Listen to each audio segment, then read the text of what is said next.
C'est l'équipe du soir. Bonsoir à tous et bienvenue. Pour l'instant, pas de sondage du soir. Nous allons bosser ce soir, notamment sur la composition peut-être du Paris Saint-Germain, pour vous proposer un sondage du soir. Allez, petit tour de plateau en compagnie de notre président bien-aimé, le président Gervais Martel.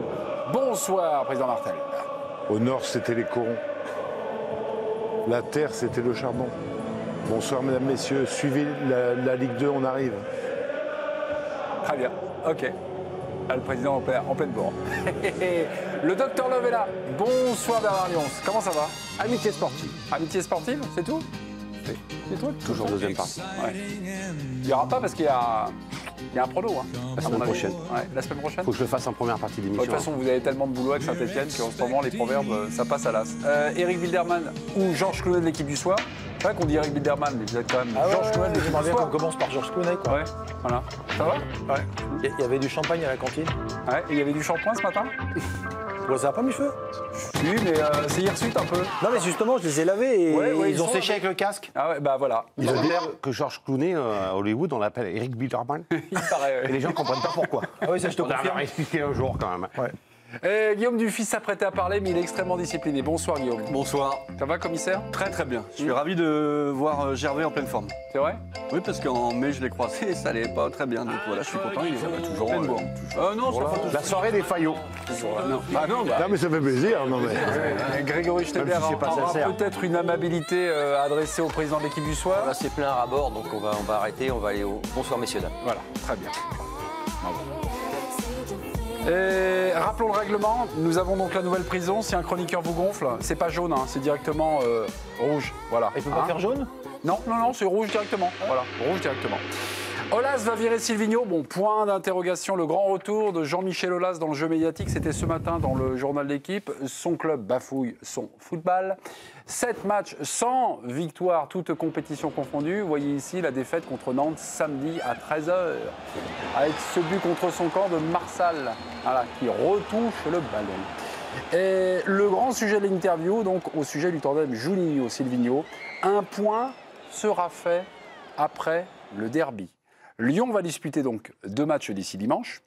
Mercredi, un déplacement à Leipzig en C1, puis un déplacement à Geoffroy Guichard, chez les Verts, dimanche en Ligue 1. Silvino est-il déjà condamné? À cette question, 2 chroniqueurs ne sont pas d'accord. Jingle, c'est un duel. L'homme qui coupe les têtes. C'est Eric Wildermann, vous avez répondu oui, malheureusement, hein, pour Silvino. Vous n'avez pas de grief personnel contre Silvino. Ah bon, je ne le connais pas du tout. Non, en plus. Non, Guillaume Dufy. Eric, premier de cordée. Bah, oui, déjà condamné. Pourquoi? Expliquez-nous. Pourquoi? Parce que Juninho, en prenant la parole ce week-end, l'a déjà à moitié lâché. Pourquoi? Parce que Jean-Michel Aulas, en s'exprimant dans l'équipe aujourd'hui, je vais reprendre une partie de ses propos, Juninho doit être plus investi, plus proche des causeries. Il a un bagage de connaissances techniques qui mérite d'être plus exploité. Il doit être plus présent dans la préparation et dans l'action.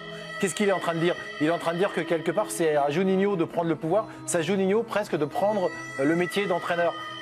Si on appelle ça de la confiance, j'appelle ça de la défiance. Ok, 30 secondes, Guillaume Dufy. Pourquoi ne pourrait-on pas croire le meilleur président de Ligue 1, Jean-Michel Aulas, qui accorde encore une petite semaine à Silvino? C'est une semaine très importante. Il y a 2 matchs capitaux, un match de Ligue des Champions à Leipzig. Et puis, il y a aussi le derby. Et vous savez très bien l'importance du derby pour les Lyonnais. Une victoire pourrait effacer et gommer plein de choses. Donc, il faut encore laisser du temps à Silvino. Effectivement, le début de saison n'est pas très agréable à regarder. Et puis, il faudrait aussi, pour rebondir sur ce qu'a dit Eric, que Juninho ait envie d'entraîner cette équipe. Il vous reste 1 seconde 16, mais la parole est à Eric Wildermann. Il vous reste 1 seconde et 22 centièmes. Qu'avez-vous à répondre à Guillaume? On fera le point après le derby, 3 points de suspension. Ok. 1 seconde 16. Bah, la même chose. La même chose. Le point après le derby. Ok. Je ne sais pas si votre dernier argument était bon. Mais si, parce que c'est la chronique d'une mort annoncée. Non, mais c'est fini. Que ça mettra. Le Président, on préside, on juge pas. Je les dirai en février 2020, Eric Wildermann dira « j'avais raison ». Contre Twitter de l'équipe du C'est un soir. Silvino est-il déjà condamné contre Twitter de l'équipe du soir? Soit Eric, oui, non. Guillaume Dufy. Président, vous êtes là. Tranché. Non, donc je suis d'accord avec Guillaume. Aujourd'hui, c'est vrai qu'il y a 2 matchs qui sont importants, mais si on répond réellement à la question, oui ou non, pour moi, c'est non. Il y a 2 matchs qui sont essentiels dans la semaine. Jean-Michel Aulas s'est exprimé, on l'a lu. Il a demandé plus d'intervention de la part de Juninho, ce qui est bien. Des adjoints aussi. Et des adjoints. Donc je pense que cette semaine va être essentielle. Et je pense que s'il y a deux résultats, évidemment, avec des cimes, mais il n'y a pas de condamnation aujourd'hui. Juste, Gervais, s'il n'y a pas de résultats, ou s'il y a deux résultats défavorables, Je pense que ça va être compliqué. Ça va être compliqué. Voilà. Grégory Schneider. En fait, quand vous regardez l'interview qu'a donnée Jean-Michel Aulas à Bilal Ghazi ce matin, il fait quand même un truc, Aulas, c'est qu'il désarime le wagon Silvinho du wagon Juninho. En gros, le message, c'est Juninho, j'y tiens. Silvinho, il pourrait réussir à Lyon ou ailleurs. Bon, le mot est dit. Donc, effectivement, rien n'est tranché. S'ils gagnent les deux matchs, on continue. Et s'ils sont champions de France, on continue. Mais en tout cas, il s'est mis en position de pouvoir éventuellement, compte tenu des résultats qui tomberont, bazarder Silvinho. Et tout en sauvegardant Juninho à laquelle il tient. Parce que c'est quand même, sur l'interview, c'est quand même très clair. Normalement, c'est pour lui un homme intègre, il l'a répété à plusieurs reprises. Mais il s'est mis en position, effectivement, d'avoir l'option ouverte. Donc là, vous aurez répondu quoi, vous, à cette question? Non, parce que c'est ce que dit Guillaume. Mais on n'est pas. Mais si besoin est, les choses sont en place. Petit tour de plateau avec Bernard Lons, vu de Saint-Etienne, là, comment vous voyez ça? Je suis de l'avis de Guillaume Dufy pour la simple bonne raison, c'est que dans l'histoire contemporaine de ce club de banlieue qu'est l'Olympique Lyonnais, de Saint-Etienne, le derby a souvent servi de point de bascule dans une saison. Aussi curieux que cela puisse apparaître, ça s'est toujours vérifié. C'est-à-dire, quand ils étaient très bien, ils perdaient et puis ça partait en bibrine, et l'inverse était vrai. Donc ce match de dimanche soir, pour Silvinho, lui servira aussi de bascule dans un sens ou dans un autre. Donc il n'est pas encore aujourd'hui menacé. Après, je ne suis pas convaincu que dans l'esprit du président Aulas, la cible principale, ce soit Silvinho. Parce que Silvinho, c'est le fusible de Juninho. Et qu'à un moment, ce qui va beaucoup interroger sur l'intersaison lyonnaise, c'est que pour la première fois, peut-être depuis sa présidence, ce n'est pas le président Aulas qui a nommé l'entraîneur. C'est son manager général, Juninho. Vous voulez quoi, a-t-il demandé aux supporters? Vous voulez Juninho? Maintenant, vous avez Juninho et débrouillez-vous avec. Ça, vous faites un peu le thème de la deuxième partie, parce qu'il y a une grosse polémique là entre Jean-Michel Aulas, un gros désaccord, Jean-Michel Aulas, et notre camarade, votre camarade et compère de Chambray, Vincent Duluc. Bernard Guillaume a appelé l'histoire, mais il y a aussi dans cette histoire lyonnaise et contemporaine lyonnaise, un Jean-Michel Aulas qui n'est pas très chaud à l'idée de virer ses entraîneurs en cours de saison. C'est arrivé juste une seule fois en 30 ans de présidence. On peut lui tirer un coup de chapeau. Mais en même temps, il n'a jamais été aussi offensif. Excusez-moi, Guy Stéphane, Hubert Fournier, juste deux fois. Guy Stéphane, Hubert Fournier, en 30 ans. Mais en même temps, donc c'est quand même très très peu. Et alors, effectivement, il tacle légèrement, je trouve, Silvinho, mais je trouve qu'il est aussi dans cette interview très dur à l'égard de Juninho. Absolument. Très dur à l'égard de Juninho. Pourquoi, dans quel terme? Je suis d'accord avec Guillaume. L'impression qu'il a l'air de dire bon, mais peut-être que tu te craches dans les pommes. Qu'est-ce que tu fais? Je l'aurais dit différemment, moi. En gros, tu commences entre les lignes, on sait très bien aussi que Juninho se mette à travailler. On sait très bien aussi, pour ceux, et je suis certain que vous y étiez, vous l'avez regardé comme moi, on ne peut pas s'arrêter non plus au match de Nantes. C'est vrai que le résultat, il est catastrophique mathématiquement, mais je dirais sur le jeu, sur ce qui s'est passé, Lafont fait un match extraordinaire dans les buts nantais, et le but de Nantes, il est bien construit. C'est le Père Noël. Je voulais juste vous faire commenter. Un but à la Gourcuff. Mais quand tu es sur une... Non, attendez, je vais juste vous faire commenter, mon cher Gervais Martel, la lecture de Bernard et de Guillaume Dufy. C'était assez dur pour Juninho en disant... Bon, maintenant, mon petit bonhomme, il va falloir que tu te craches dans les mains et que tu commences à travailler. Vous l'avez compris? Vous l'avez compris comme ça? Moi, je pense que Jean-Michel Aulas a demandé à élargir la fonction de Juninho en lui demandant d'être beaucoup plus présent auprès de son entraîneur. Et ça c'est extrêmement important, parce que je connais bien Jean-Michel, on en parlera dans la deuxième partie de notre émission. C'est pas quelqu'un qui change d'entraîneur comme de chemise, on est bien d'accord. Donc il a mis en place un tandem, il est parti d'abord... Il est parti avec Juninho au départ. Aujourd'hui... Je pense que ce qui va se passer, c'est que si demain il y a problème, Juninho sera toujours en poste à l'Olympique Lyonnais. Ça, pour moi, c'est sûr et certain. Je reprends juste une déclaration, Grégory, de Jean-Michel Aulas.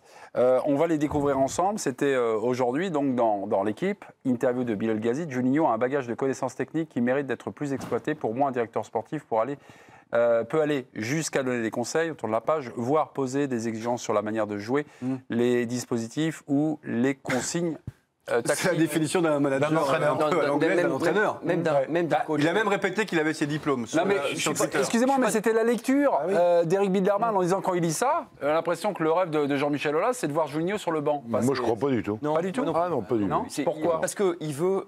Alors, ce qui me revient de la Fédé, c'est qu'il veut quand même prendre du recul par rapport à Lyon. Il veut pas être tous les quarts d'heure devant les micros. Il est vice-président de la Fédé, faut le rappeler. Donc vice-président. Donc je vous la fais pas. Je vais vous la faire courte. Normalement, c'est l'un des mecs qui peut succéder à Noël Le Graët quand Noël Le Graët aura décidé de passer la main.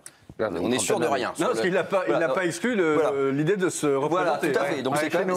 Voilà. Donc en gros, il a besoin de. Et sur Juninho, c'est vrai que. Alors, je vois ce qu'ont dit mes deux camarades. C'est vrai que c'est exactement ça. C'est écoute, mon gars, à un moment donné, il va falloir que tu manges dans le morceau de barbac. Il va falloir. Mais je trouve très dit comme ça non plus. Mais je le trouve très bienveillant quand même au fil de l'interview avec Juninho.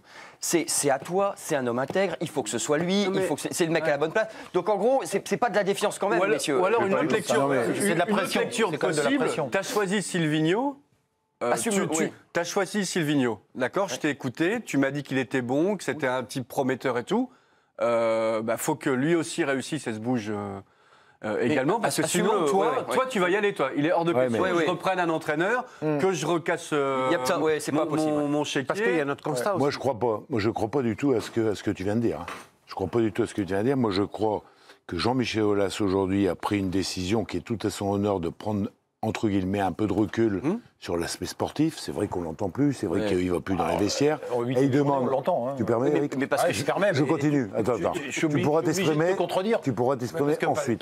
Laisse-moi finir. Oui, d'accord. Mais mon argumentation. 8 journées, il parle, donc ce que tu dis, il n'y a pas de sens. Non, mais si, ça a du sens. 8 journées, il commence à... 8 journées, mais c'est normal. Parce qu'il n'y a pas le Non, mais je termine. Qui te gêne. Oui, mais je termine. Parce que 8 journées, c'est quand même des résultats qui sont assez exceptionnels pour l'Olympique Lyonnais. C'est normal. Ça, je confirme. Donc c'est normal. Tu es d'accord avec moi. Je dis simplement aujourd'hui, il a demandé à Juninho d'intervenir beaucoup plus dans son rôle de directeur technique, directeur sportif, donc auprès de Silvino. Moi, ça me semble tout à fait logique parce que c'est une position qu'a pris le président depuis le début de l'année. Et si, d'aventure, il y avait problème, c'est-à-dire par rapport à cette semaine qui est quand même cruciale, ça on est bien d'accord, moi, je suis certain que ce n'est pas Juninho qui reprendrait l'Olympique Lyonnais. Juste avant de passer la main à Bernard Lyons, nous allons avertir Guillaume Dufy qui a voulu demander un carton indirectement à son camarade Éric Biederman. Silence, Guillaume, écoutez le bon élève. Écoutez le bon élève. Écoutez le bon élève. Non, vous êtes juste dans le ville-peuple, vous n'êtes pas son adjoint. Écoutez, le bon élève ce soir, c'est Bernard Lyons. Bernard, vous voulez lui dire quoi? Il y a une problématique qui se poserait parce que le président là, ça met en place un tandem. Brésilien, Juninho, Silvino. Il fait sauter le fusible Silvino. Il est obligé derrière de prendre un entraîneur de renom, de la dimension qui est l'Olympique Lyonnais. Laurent Blanc, par exemple, comme ça. Par exemple, tiens, on prend Laurent Blanc. Quid du fonctionnement entre Laurent Blanc et Juninho, qui est censé être le nouvel homme fort de l'Olympique Lyonnais, notamment au niveau sportif. C'est pour ça que je pense quand même que le destin des deux reste forcément lié. L'interview elle est extraordinaire parce que c'est le nouvel homme fort de l'Olympique Lyonnais, mais dans l'interview, Jean-Michel Aulas t'explique qu'il a rappelé Bernard Lacombe qui était un peu rangé des bagnoles depuis quelques semaines. Il lui a demandé un conseil. Oui, mais il le dit quand même. C'est pas innocent. Il le dit, c'est pas innocent. Et je continue à travailler beaucoup avec Gérard Rouillet. Donc c'est extraordinaire. Voilà, c'est extraordinaire. Juninho est le nouvel homme fort. Mais on commence à réécouter. On continue à écouter tout le monde. Vincent, tu sais que les mecs rangés des bagnoles, des fois, ils savent où se trouve la manivelle. Donc, c'est pas complètement idiot quand même. Mais dans les crises comme ça, on se replie sur ce qui a fonctionné un peu. Enfin, c'est un peu ce que nous dit Guillaume Marcel. Marcel Dufy. Non? Oui, mais Jean-Michel Aulas, c'est très spécial. Très spécial. Donc, ça veut dire que c'est pas quelqu'un qui sera pris de court de toute façon. C'est-à-dire que tout ça, il y a réfléchi. Vous l'avez lu dans l'article comme moi. Ils ont travaillé samedi, ils sont réunis, ils ont discuté. Il y a une semaine qui est importante, on l'a tous dit tout à l'heure, elle est essentielle.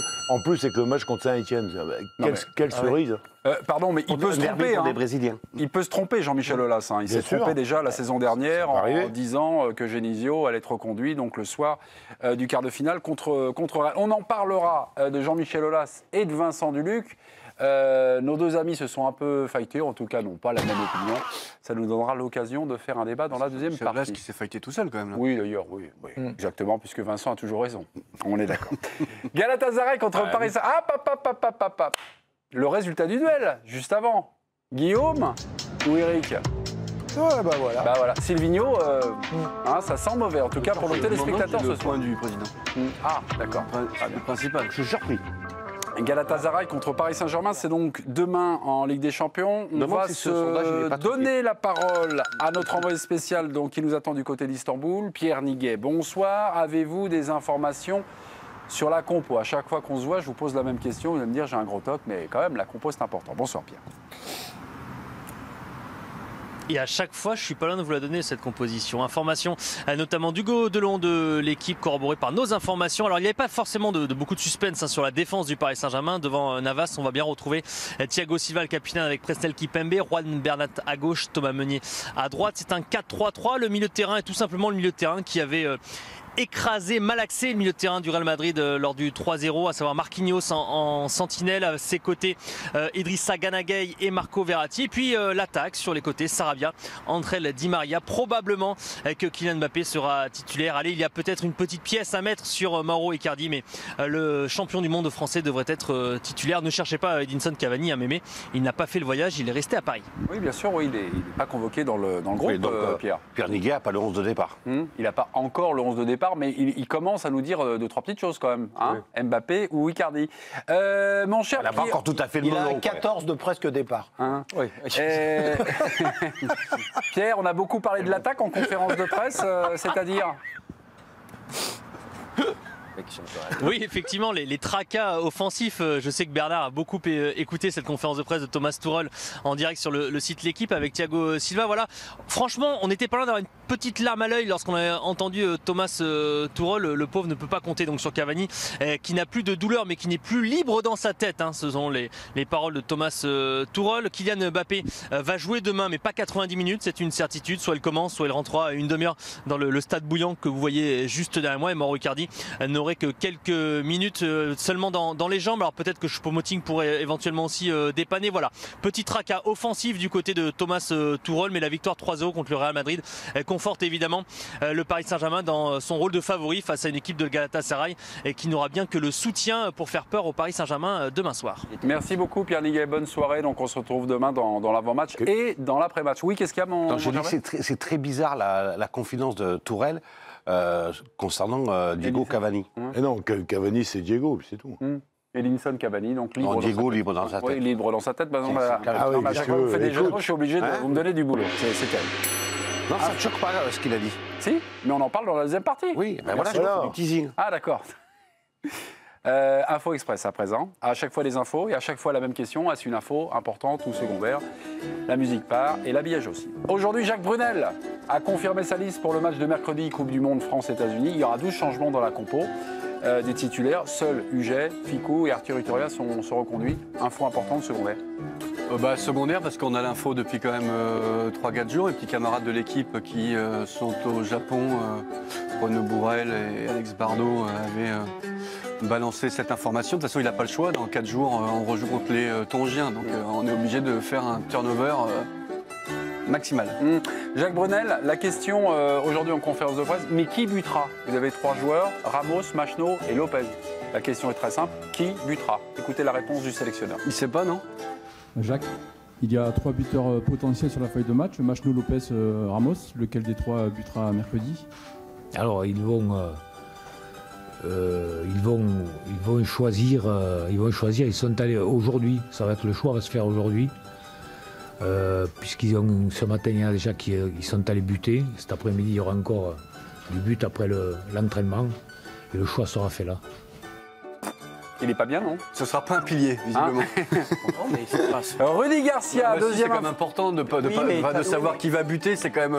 On joue quand même les États-Unis, les gars. Non, puis il y a peu de petites équipes. Ouais, d'accord. S'ils avaient 40 points d'écart. S'ils avaient le tueur à 100%, ils le seraient aussi. Donc, comme c'est à touche-touche, c'est pas anormal qu'il y ait des sensations à 48 heures d'un match. Non, mais c'est vrai. Moi, ça me choque pas. Ouais, mais ça dans la réponse, politiquement, sa réponse est maladroite. C'est comme les mecs qui tirent les pénaltys. Pas tous en même temps.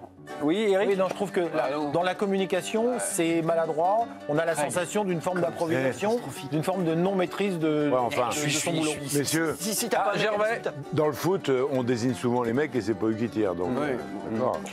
Mes petits, Rudy Garcia annoncé au Milan aujourd'hui, information ou indiscrétion de la Gazzetta dello Sport. Le Milan est 16e de Serie A. Marco Giampaolo serait menacé. Bernard, vous...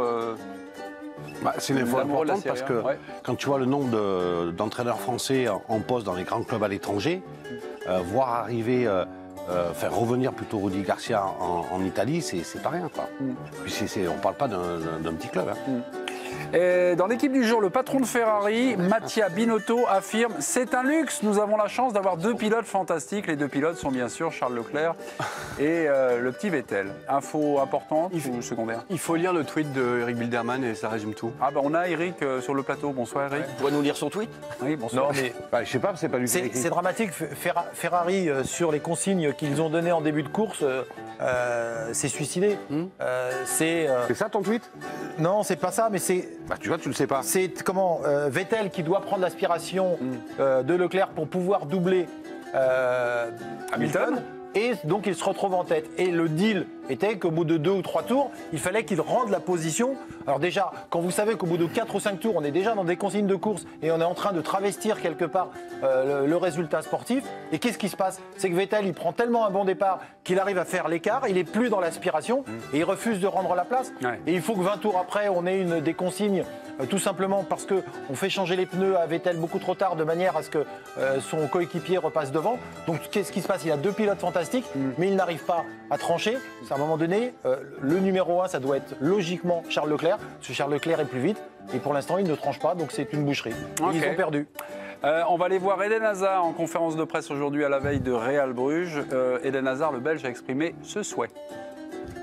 Comme moi je l'ai dit à la conférence de presse quand j'ai signé ici, je pense que voilà, j'étais pas encore un galactique, mais voilà, c'est à moi à montrer sur le terrain que je peux en être un. Je pense que voilà, toutes les personnes qui sont venues ici ont donné le maximum pour le club, pour ce club. Maintenant, c'est à moi de faire la même chose. Je pense que on sait très bien le passé du numéro 7 ici. C'est un numéro très important pour les fans, pour le club.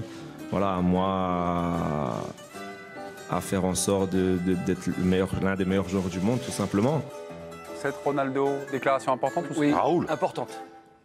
Il n'y avait pas le 7 aussi, Raoul? Oui. Bon. Ah ben non, mais tu ne Ouais. joues pas l'histoire du numéro 7 du Real à Cristiano Ronaldo, s'il te plaît. C'est monsieur. Non, non, Vas-y, monsieur.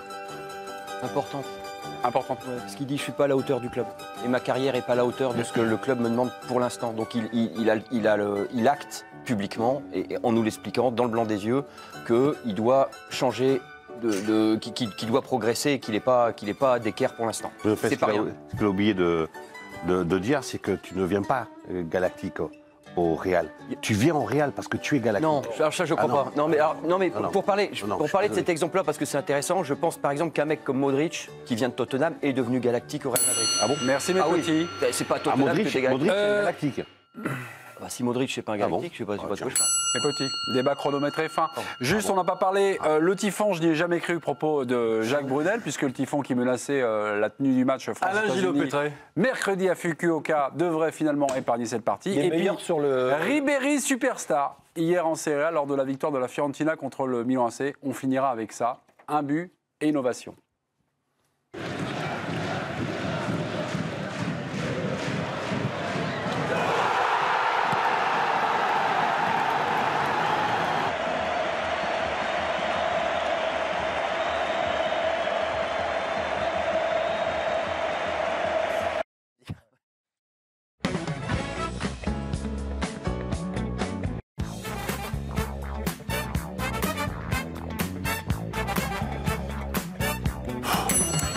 Encore un débat sur le VAR, stop ou encore dans quelques minutes, en compagnie de Guillaume Dufy. Chouette me glisse Guillaume Dufy, Bernard Lyons, Grégory Schneider, Eric Bilderman et le président Gervais Martel. On va se faire un petit replay d'OM Rennes. Le but qu'Eletaka inscrit hier, le but égalisateur contre Rennes, est parfaitement valable. Vous allez voir le corner à la 52e minute.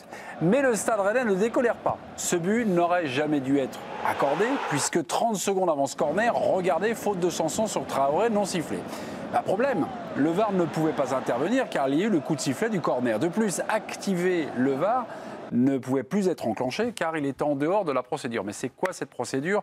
Pour activer le VAR, il y a 4 cas. Un but validé ou non, un penalty sifflé ou non, un carton rouge direct infligé ou non, ou une vérification de l'identité du joueur averti ou sanctionné. Alors, la question suivante, faut-il développer le VAR ou faire machine arrière? À cette question, 2 chroniqueurs ne sont pas d'accord. Jingle, c'est un duel.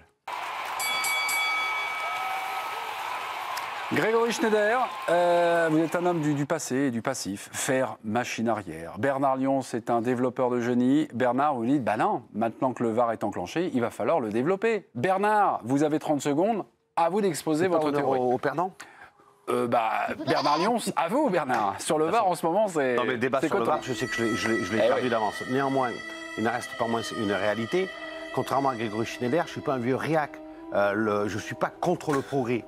L'utilisation du progrès, c'est une autre chose. Et c'est ça, tout le problème. C'est qu'on a mis le VAR en disant, vous allez voir, ça va être magique, ça va être comme la Golden Technology. Par contre, on n'a pas formé ou mal formé les gens qui l'utilisent, c'est les arbitres. Et après, on a mal défini l'utilisation et l'interprétation du VAR. Donc oui au VAR, non à l'utilisation qui en est faite actuellement. Ok, stop. À vous, Grégory Schneider, pour vous, le VAR est dans le fruit. Platini était contre parce qu'il disait on va désactiver, on va tuer les arbitres. Les arbitres n'arbitreront plus. Très franchement, on y est. Je me demande même si un arbitre aujourd'hui est capable de se faire cuire un œuf sans le VAR ou d'aller aux toilettes sans le VAR. On en est quand même à peu près là. Ils ne servent plus à rien. Ils font ça tout de suite. Alors, honnêtement, qu'ils aillent dans le car régie direct, c'est mieux. Des fois, il fait froid, des fois, il pleut. Ça ne sert plus à rien. Donc, puisque toutes les décisions se prennent ailleurs. On a fait des arbitres, selon le mot de Vincent Duluc, des greffiers, des mecs qui sont là, qui font le sémaphore, on les a tués. Faut leur réapprendre l'arbitrage. Ok, stop. 1 seconde 58 centièmes, allez encore peut-être un peu plus loin. Mais l'arbitrage, oui, mais ça veut dire quoi? Sans le VAR ou avec le VAR, Grégory? Il vous pose une question. Avez-vous une réponse à lui donner en 1 seconde et 26 centièmes? Ploum ploum tralala. Oui, c'est... Ouais, t'en sais rien, quoi. Ploum ploum tralala. Ploum ploum tralala, compte Twitter de l'équipe du soir. Grégory Schneider, faire machine arrière, allez... Dites-moi. Ouais, ça argumente. Parce que moi, j'ai pas dit le contraire de ploum ploum tralala, je dis juste que c'est pas le VAR le problème. Excusez-moi, Grégory, j'ai juste maintenant une question. Est-ce que vous avez fait le duel avec un chewing-gum ou pas dans la bouche? Non. Pardon? Je vous assure que non. Non, mais pourquoi vous avez un petit machouillis de... Non, il chic comme un Américain, quoi. Il chic, c'est du tabac. Je vous le dirai en tête. Ploum ploum tralala, c'est une citation d'un film de Jean-Luc Godard. Oui, non, mais ça, j'avais compris. Tu le fais de plus, on te demande de cracher ton chewing-gum. Compte Twitter. Mais si vous avez un truc, vous montez, ton ta bouche. Mais si. Ou alors il a perdu un chicot.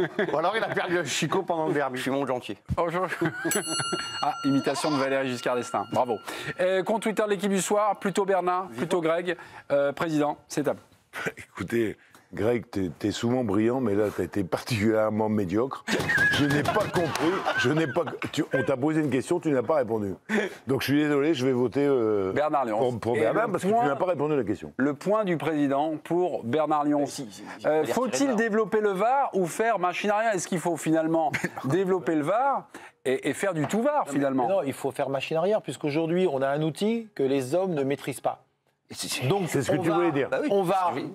Si on répond à la question comme Bernard, les hommes on va développer, puis ils ont appris à la maîtriser, quoi. Guillaume, il me semblait que c'était pas toi qui avais la parole. Merci beaucoup, Guillaume. On va donc développer le VAR pour introduire encore plus d'incertitudes et encore plus de difficultés pour les hommes à juger, puisque les hommes, avec la machine, ça ne fonctionne pas. Et puis, si on commence à revenir 30 secondes avant pour voir qu'il y avait eu une faute... On n'a pas fini. On n'a pas fini parce qu'on peut repartir. Est-ce que la touche qui a permis à l'action de se dérouler n'a pas été... Et on revient quasiment au coup d'envoi. C'est injouable. Je reviens la mauvaise foi. Je reviens... Attendez, réac, tu sais, c'est pas un défaut. Hein. Quand le progrès n'en est pas un... Mais si, c'est un... Mais non, c'est pas un défaut. Évidemment que ça veut dire, évidemment que c'est un progrès. Ça veut dire que quand ça ne marche pas, évidemment que c'est un progrès. Évidemment c'est que c'est un progrès, mais c'est un progrès qui est aujourd'hui mal maîtrisé. Donc il faut du temps. Il faut un peu de temps. L'auto, l'aviation, les satellites, au départ, ça se crache. Là, il y a beaucoup d'erreurs. Il faut, comme a dit Bernard, il faut juste former les gens qui gèrent le VAR. Il ne faut pas leur réapprendre à arbitrer, mais il faut leur apprendre à arbitrer avec le VAR. Et il faut du temps, il faut énormément de temps. Donc évidemment, mais oui, mais tu ne réponds pas à la question. La question, c'était est-ce qu'on avance? Nous, on se régale, ça nous fait des débats. Après, l'arbitre qui oublie la faute sur le pauvre René, il est il voit rien, quoi. Attendez, Ça n'a rien à voir avec le VAR. Ça n'a rien à voir avec le VAR. Si, ça a à voir avec mais le non, VAR. c'est avec sa compétence. Si, mais il est à 3 mètres. J'ai commencé. Il est à 3 mètres. J'ai commencé. Il connaît pas les règles. Platini. J'ai commencé par vous. On va balancer les cartons, c'est côté. C'est pas le Non mais totem attends, de... Ils sont où, les cartons écoute, je peux parler. Non mais Platini par-ci, Platini par-là. Guillaume, regardez. Voilà, j'aimerais bien Allez, quand même. en tôle du C'est un scandale. J'ai pas besoin du VAR. C'est un scandale, Philippe Olivier. Non, s'il vous plaît, oui. Les gens, avec le VAR, les arbitres ont désappris à arbitrer. Mais ils savaient pas. Non mais si, ils savaient arbitrer. C'est pas vrai, ils savaient arbitrer. C'est-à-dire qu'ils ont désappris à arbitrer. C'est-à-dire qu'ils sont plus responsables et comptables parce qu'il y a un gus qui est... C'est-à-dire que vous leur avez enlevé l'arbitrage. Un arbitre qui arbitre plus, c'est quoi? Ils étaient demandeurs. Ils étaient demandeurs. Ils étaient demandeurs de quoi? Ils ont faussé une finale de Coupe du Monde. Demandez aux Croates et vous allez... Ils étaient demandeurs. Mais je veux dire, arrive un moment... J'ai le droit à un parloir, non? Non, pas de parloir. En prison, on a le droit à un parloir. Non, pas de parloir. Il faut instaurer le parloir. S'il vous plaît, silence. Il y a un énorme malentendu sur cette controverse du VAR. Je vous prends un exemple concret. La Golden Gate technologie, telle qu'elle a été installée en France, elle n'a pas marché. Pas marché, alors un coup, il y a un mec qui tirait sur le câble, parce que la société qui avait été choisie n'était pas la bonne. Donc on s'est dit, la Golden Gate technologie, ça ne fonctionne pas, ça dénature le football, etc. Le jour où on a mis un système qui fonctionne, merci, on s'aperçoit que c'est une vraie avancée pour le football. Moi, personnellement, je suis contre le VAR. Mais force est de constater qu'aujourd'hui, ce n'est pas le problème du VAR en lui-même. J'insiste là-dessus, c'est l'interprétation et l'utilisation. Et le côté carriériste des arbitres. Parce que quand tu discutes avec les arbitres à papa, c'est-à-dire de l'époque de Jeremy Martel, d'Éric Garman ou de moi-même, ils sont tous contre le progrès. Et quand tu discutes avec les jeunes, ils sont tous pour, mais ils en ont tous peur. Parce que c'est l'inconnu aussi. Parce que, oui, non, mais ils sont notés et qu'ils font carrière, tu montes ou tu descends, etc., comme un club de Ligue 1. Et donc, ils pensent qu'à un truc, ça se protéger, et ils sont devenus des techniciens de l'arbitrage, plus des arbitres. C'est ça que moi je regrette. Bernard, oui. Le VAR et les 4K ne sont pas encore bien maîtrisés. Avant d'étendre son utilisation, c'est ce que finalement vous soufflez peut-être maladroitement Grégory Schneider. Est-ce qu'il faut déjà, avant de passer à un développement, bien maîtriser les 4K? Je vais même aller plus loin. C'était une décision politique d'imposer le VAR. Quand ils ont imposé le VAR, par exemple, on a formé les arbitres. Je donne juste un exemple pour dire pourquoi l'utilisation l'interprétation n'est pas bonne. On a formé les arbitres, on s'est aperçu qu'on n'en avait pas assez. Et oui, elle est passée. Parce que tu en as 3 au bord du terrain, tu en as 3 au bord du terrain, tu as le 4e arbitre, tu as l'assistant, donc ça en fait 5, et tu en as 2 plus 1, 3 dans le cas qu'on a fait. On a appelé des réservistes, qui sont très compétents, M. Layek, Coué, etc., mais qui ont arbitré il y a 4, 5 ans, 6 ans, 7 ans, qui avaient arrêté. Donc aujourd'hui, l'arbitrage n'est plus exactement le même, il y a quelques règles qui ont changé, la sensibilité n'est plus exactement le même, la vitesse des joueurs n'est plus exactement le même. Donc déjà, là, sur l'interprétation du VAR, ils n'avaient pas la même interprétation. Tu as pointé aussi du doigt une situation et un changement de mentalité chez les arbitres qui sont devenus des professionnels, des carriéristes, avec beaucoup d'argent, avec des notations, avec une concurrence accrue, avec une guerre intestine et d'influence terrible. Et moi, je trouve que je me souviens, ils étaient demandeurs, parce que ça allait trop vite, parce que les joueurs vont trop vite, ils étaient demandeurs de ça, du net vidéo. Ils ont été les premiers à demander ça. Aidez-nous, aidez-nous, aidez-nous, soulagez-nous. Bon, aujourd'hui, le problème, c'est que le système et cette modernité est mal maîtrisé, donc on a affaire à plein d'accidents terribles, comme contre Rennes, si tu veux. Le président est là. On arrive à un paradoxe quand même incroyable, c'est qu'on vient à parler du VAR sur une faute que M. Schneider ne voit pas à 3 mètres de lui. À 3 mètres. C'est incroyable. Exactement. C'est ça qui est grave. C'est comme si tu avais un funambule qui travaillait sans filet avant, et qu'aujourd'hui il y a un filet, il dit de toute façon si je tombe c'est pas grave. C'est ça aujourd'hui les arbitres. Bernard Lyons face à Grégory Schneider, qui gagne ce duel? Faire machine arrière pour Grégory Schneider ou aller un peu plus loin? Eh ben c'est Bernard qui s'impose. Je suis très surpris. Alors, tant le premier vote, je me suis dit c'est forcément truqué. Ouais. Et là Ah ben non, pas du tout.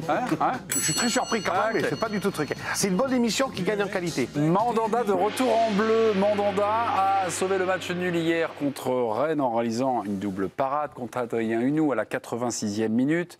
André Villas-Boas, après la rencontre, a fait de la pub pour son gardien, capitaine, avec évidemment une petite arrière-pensée. La liste de Didier Deschamps arrive jeudi. À chaque match, il fait des défenses qui sont incroyables. Et c'est bon pour nous. Il a finalement trouvé cet niveau.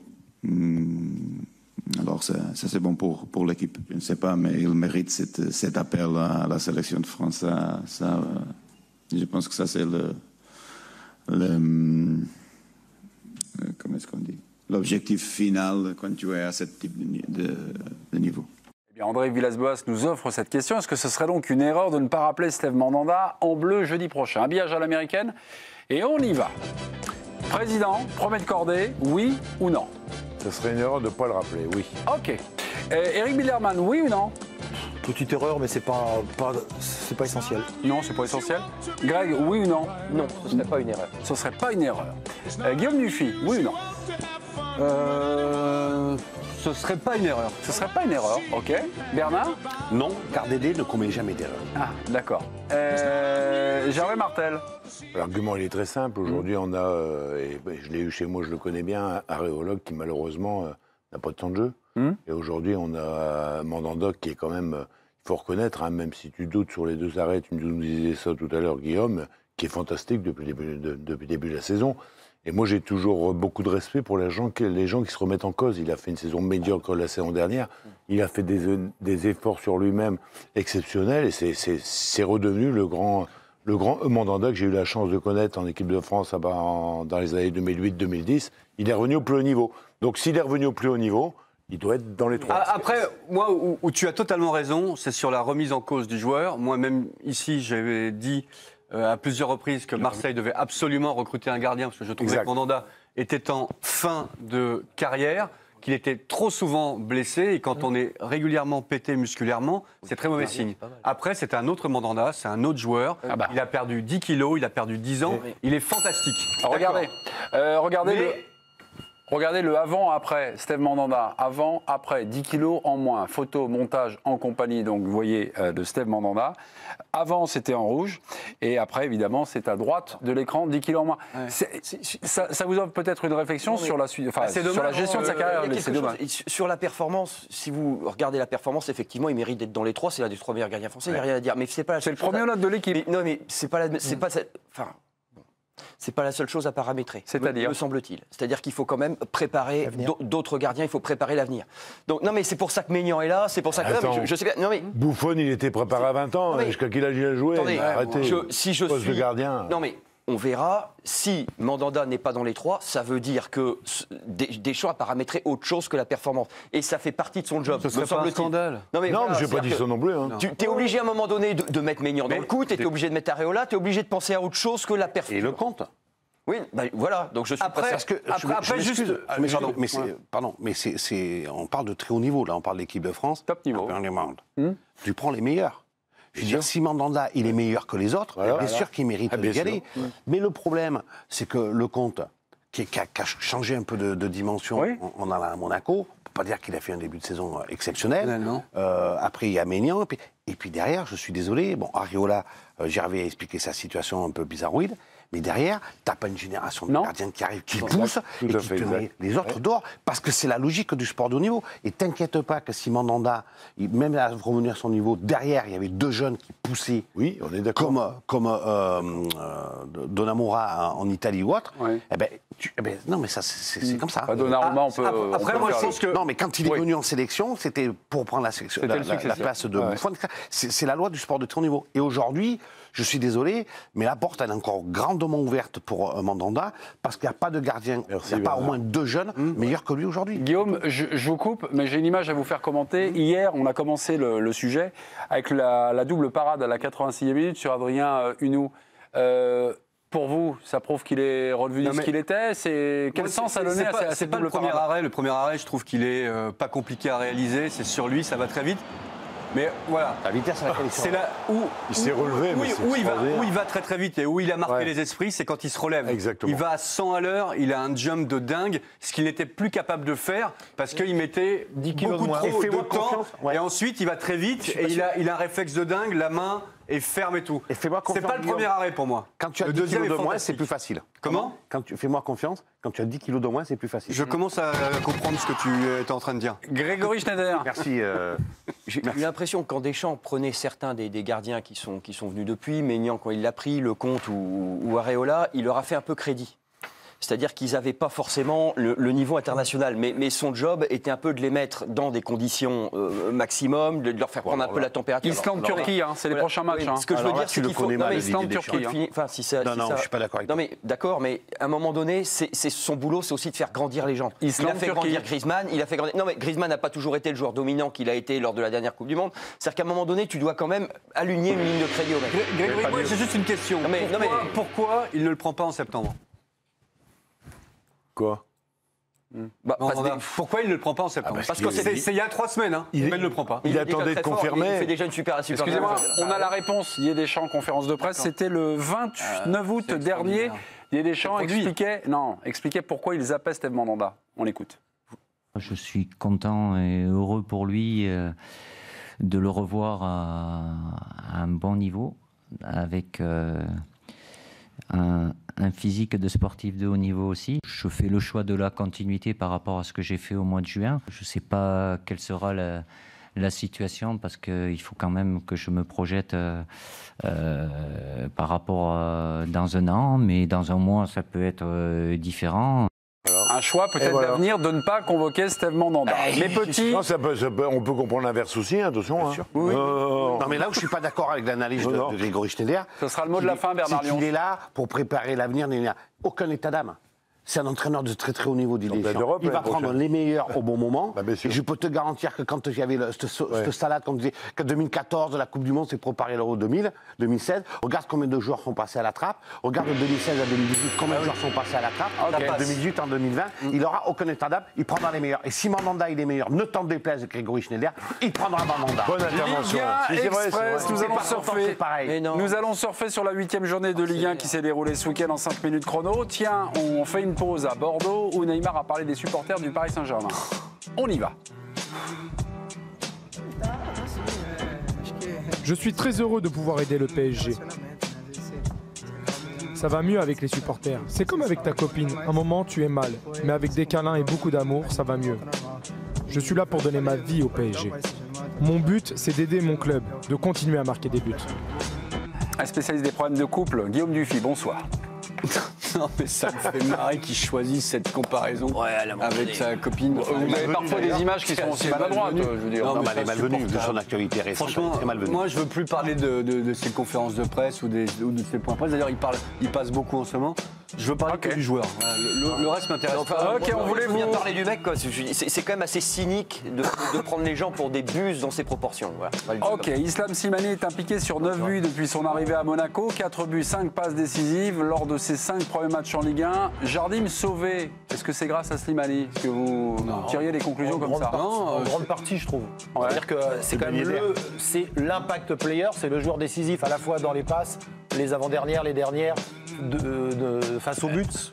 C'est le joueur pour l'instant qui te fait, avec Golovin, qui est en train de revenir. Il fait le match à Nice la semaine dernière, sauf Jardim du coup de Chausson. C'est Golovin. Hein. D'accord, mais c'est quand même un élément. Mais il y a quelque chose. C'est quand même un élément important. Avec Slimani, quoi. Slimani, 5 matchs, 4 buts, 5 passes décisives. Tiens, et 9 dans l'équipe hier. André Villas-Boas a défendu Jordan Amavi en conférence de presse. On l'écoute. Pour moi, ça c'est intolérable. Je ne suis pas responsable pour le comportement des fans. Le fan représente tout ce qui est l'OM. Et je ne suis pas de l'OM, je suis de FC Porto. Mais je ne siffle pas un joueur de mon équipe. Je peux siffler le collectif. Pas individuellement faire une target objectif d'un joueur. Pour moi, c'est incroyable.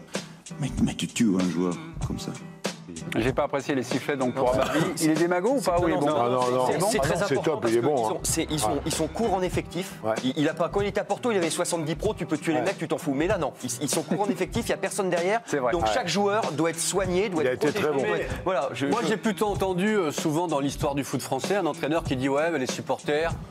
Bon, ils ont le droit aussi de manifester leur mécontentement. Là, c'est non, ils n'ont pas le droit là. C'est tranché. Là, c'est tranché. Il a juste oublié une chose quand même, c'est que le football est le plus individualiste des sports collectifs, et que forcément, à un moment ou à un autre, les individualités pas mal, quand même, ressortent. Oui, d'accord.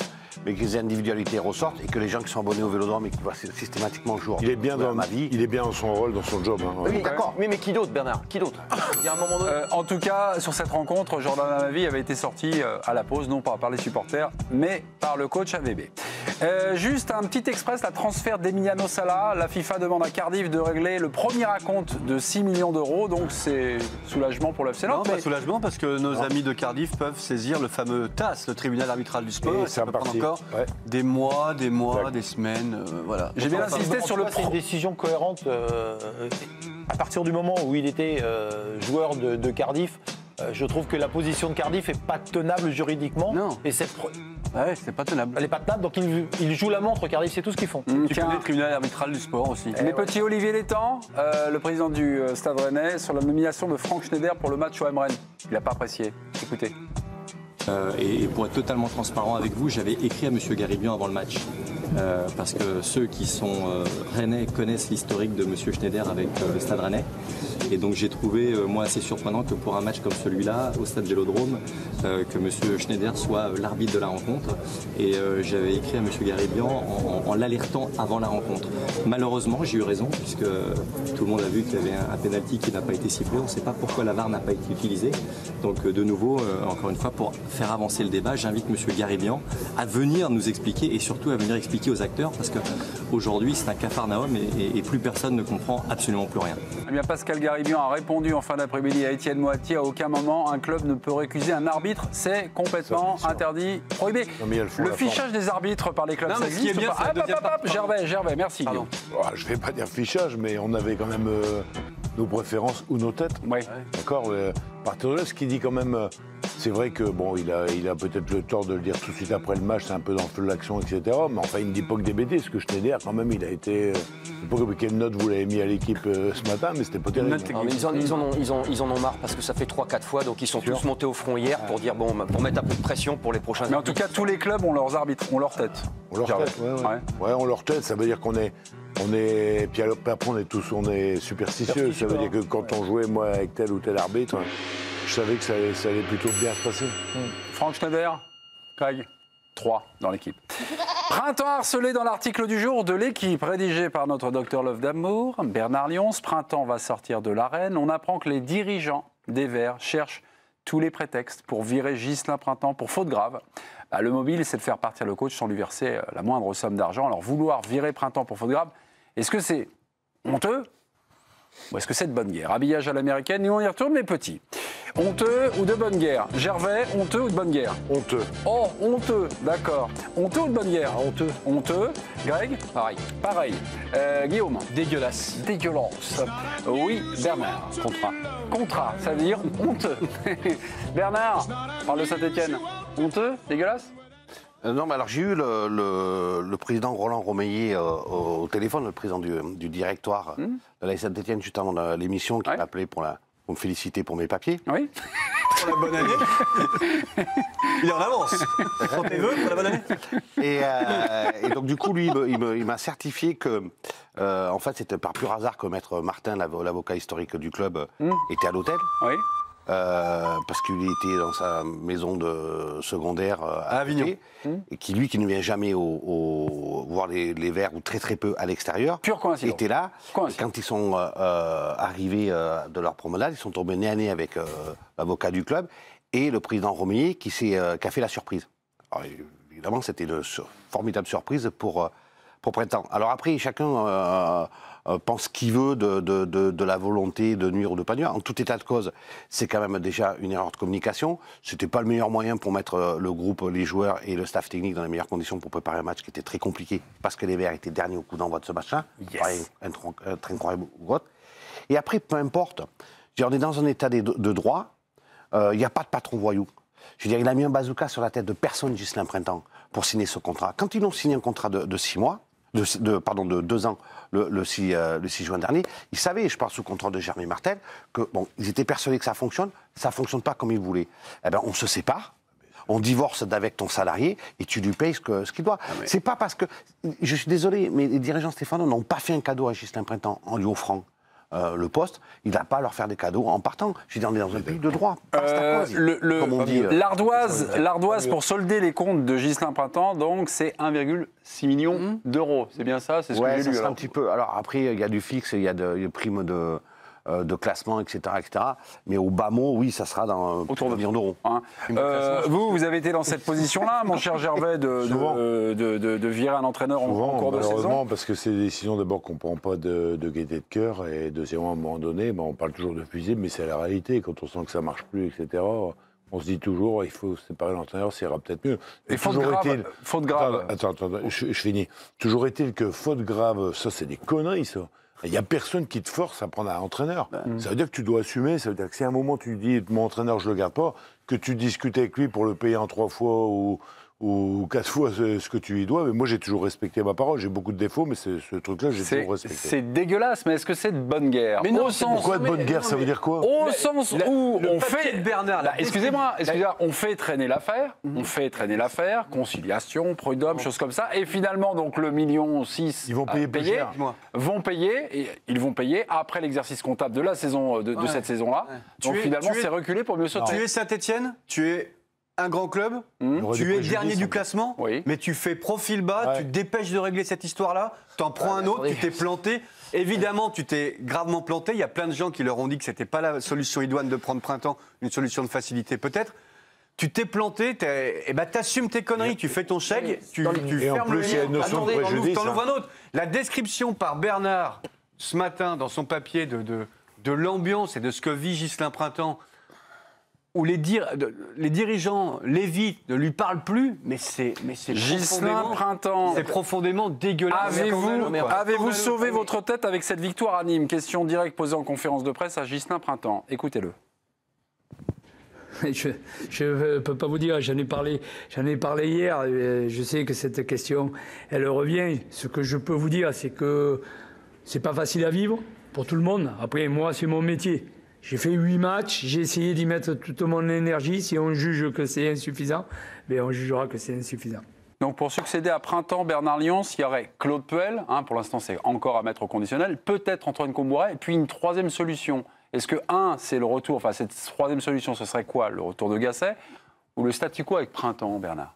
C'est quoi cette troisième? Je pense qu'il n'y a pas de statu quo avec Printemps. Ghislain Printemps est toujours en poste parce qu'ils n'ont pas trouvé son successeur et qu'ils ont eu la riche idée de ne pas prévoir de roue de secours avec une solution interne. Il n'y a pas de solution interne au club parce que sinon la solution a été vite trouvée. Tu écartes Ghislain Printemps et tu mets par exemple, Laurent Batles, qu'on a eu l'heureuse idée de laisser partir à 3. Il a monté à 3 l'été dernier. Tu rappelles Batles, non? Oui, tu rappelles Batles. Donc, mais voilà, donc il n'y a pas de solution interne et il n'y a pas de successeur qui a été trouvé. Donc la situation, elle s'éternise et je trouve que c'est agréable pour personne. Ni pour les joueurs, ni pour l'entraîneur, ni pour les dirigeants qui doivent se faire des soucis. Et pour l'image du club, c'est désastreux. Parce que je termine là-dessus, ce qui est assez étonnant, on parlait du président Aulas, mais Aulas, il y a une communication de crise qui est mise en place. Elle est Saint-Etienne. Il n'y a rien. Motus, c'est bouche cousue. Mais petit, on a 2 minutes pour faire Manchester-Arsenal, 7e journée de Première Ligue ce soir qui se termine donc à Old Trafford. Les deux clubs sont respectivement classés 8e et 4e avant cette journée. Est-ce un choc pour vous ou est-ce une affiche vintage? Vintage quand même. C'est profondément vintage. C'est profondément vintage. C'est plus un choc. C'est vintage. Pourquoi? Parce que ces deux équipes ne sont pas qualifiées en Ligue des Champions, ne font plus partie du Big Four. Il faut remonter 5 ans en arrière pour trouver trace de ces deux équipes qualifiées conjointement pour la Ligue des Champions.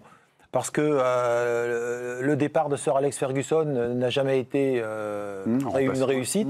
On peut se poser la même question depuis le départ d'Arsène Wenger, avec une différence, c'est que les dernières années d'Arsène Wenger, Arsenal sortait déjà du Big Four, ce qui n'était pas le cas de Sir Alex Ferguson en 2013 lorsqu'il est parti. Donc, quelque part, le déclassement d'Arsenal était antérieur au départ de Wenger. Mais aujourd'hui, c'est une affiche. Juste pour que toutes les sensibilités soient émises sur ce plateau, qui pense que c'est encore un choc? Personne. Personne. Ah bon, moi, je pense que ça reste une affiche. Je ne suis pas nostalgique, moi, vous me connaissez. Mais ça reste quand même quelque chose. Ah oui, on est content de le voir. Manchester, l'ambiance, l'environnement, etc. Ouais, moi, je trouve que vous êtes un peu excessif parce que le football, ça peut revenir aussi demain matin. En plus, le fait que ces deux clubs soient. Ah oui, ça peut revenir. Ça peut aussi parvenir. Non, mais le fait que c'est Grégory Schneider. Le fait que c'est vrai que c'est des clubs qui ont une stature médiatique énorme, et le fait que ces deux clubs soient dans la panade rend. Tu gagnes peut-être en drame ce que tu perds en niveau. Voilà. En gros, il y a un petit quelque chose. Très bonne remarque. Voilà. Bien sûr. Après, Là, français, on s'y intéresse quand même beaucoup moins depuis que Wenger et Ferguson C'est vrai. sont partis. Complètement. Les petits, on va remettre les choses par Rien. écrit. Hein, Comment? habillage à l'américaine, musique qui fait peur. Ouais. Il y a quoi? C'est parti. Bah, un prono. Eh oui, Manchester United contre Arsenal. Est-ce que vous pourriez me donner le score final? Guillaume Dufy, tiens, on va commencer par 3-3. 3-3. Bernard Lyon. Seul. 2-2. 2-2. Grégory Schneider. 0-0. Football champagne à la Grégory Schneider. Un partout. Ah, ça sent le nul. Et vous, président Martel? Nancy qui parle, 0-0. 1-0 pour Arsenal. À l'extérieur. Ok. On aura une question débrief. Je suis sûr évidemment. qui prend des risques ici, vous faites des réponses. On aura une question 1-0, c'est un risque pour Arsenal, donc voilà, c'est un prono risqué. Mais petit, on aura ce débrief dans la deuxième partie, aux alentours de 22h48 à peu près, 50, enfin, quelque chose comme ça. Ah, ça nous laisse le temps de bien dîner au restaurant d'entreprise. Voilà, exactement. On vous embrasse et puis on parlera également du Paris Saint-Germain qui se déplace demain à Istanbul, affronter le Galatasaray. Il est coquin ce Guillaume Dufy. Allez, à tout à l'heure.